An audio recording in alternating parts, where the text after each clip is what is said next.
Yes, this one. There's only so many that are. There's only so many options. His sophomore album. Late registration? Yeah. No. All right. I picked 808s. Okay. I picked 808s. So the truth is, it is still not something that I can say. Jeez, how do I word this? All right. So the way that I received this in 2008 is differently than the way that I received it now. Well, first of all, before I get into that, let's talk about the packaging of it. The packaging of this album. Let's talk about the packaging of it. I think that's the part that if you don't even like the album, you'll at least be impressed with the packaging of it. So, gatefold. Try gatefold. Try gatefold. You get the CD with it. It's just nice. It's just nice. It's just nice. It is. It's good packaging. So I picked this as my number 2 because in terms of everything in his catalog, this is probably sonically the most interesting thing to listen to.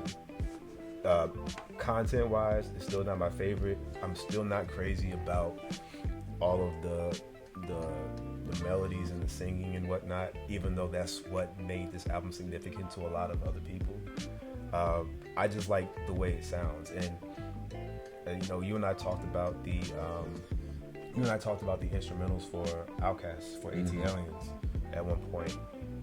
This is something that I think I appreciate just for the production itself, and not so much for Kanye as a rapper. Yeah. If that makes sense. Yeah, I just don't really feel like feeling like this when I listen to music. If that makes sense. It is a work of art, but it's also really depressing and, I mean, sad and cold. And I don't know. It's just not for me. I understand. I know you do, and I understand. And I understand its significance. I get that this inspired the current generation of artists that we have now. But at the same time, I would ask, you know, is like how much sad and depressing music do you really listen to or do you really enjoy from these current artists now? Yeah, it's my number 2. I think it sounds great. It's just content-wise, in terms of what he's doing on it, I just don't really care for it.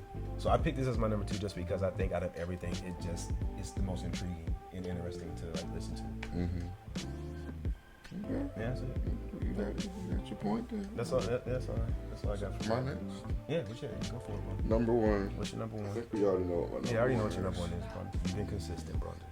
No, you're number 1. I'm sorry, you're number 1. Consistent. I feel like you just called me predictable.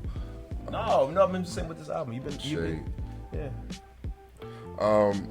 My number 1. Your number 1. Is 808s and Heartbreaks for obvious reasons.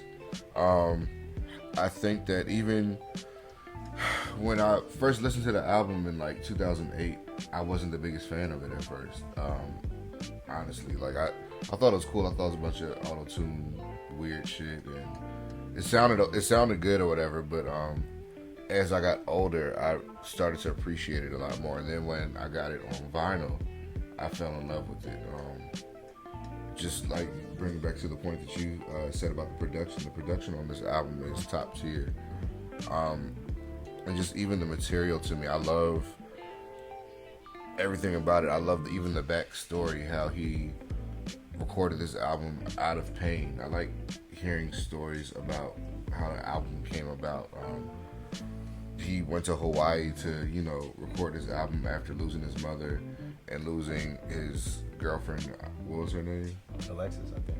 Alexis. So, I just think it's cool that out of all of that pain, this album came in. Not only did it birth a great body of work, but it birthed an entire generation of new artists. Now, do I like a lot of these new artists? Not really, but it's cool that out of all of that pain and depression or whatever he was going through, it created. So this album is bigger than just the album. It's literally, it became a moment in music. It became a staple in music. And you can hear this album in a lot of the music today. And this album came out like 13 years ago. So, I just think it sounds amazing on vinyl. I think that the album sequencing is amazing. And that's why I picked it. It's just an overall great musical project. And Is this the most polarizing Kanye album? I feel like is this the one that because this is the one that split generations. Yeah, I would maybe. Like, is this the? I feel like this is the one where you either. Well, first of all, let me say this. I feel like when Love Lockdown came out, you actually did like that single. I like that single, but as the album as a whole, You just didn't like the album as a whole. you know, like when I got like to I don't know. Honestly, the second track, Welcome to Heartbreak, I said, okay, this is getting weird. So I turned it off. And I might have skipped to like, you know, Amazing or Love Lockdown or whatever. But yeah, just as I've gotten older and actually listened to the lyrics and experienced the shit that he's talked about. I was pretty young when this album came out, so I didn't experience heartbreak and pain the way that he did. So when I did start to experience those things in life and I heard him singing about it, it hit different. Yeah, so that's why that's my number 3. Number 1.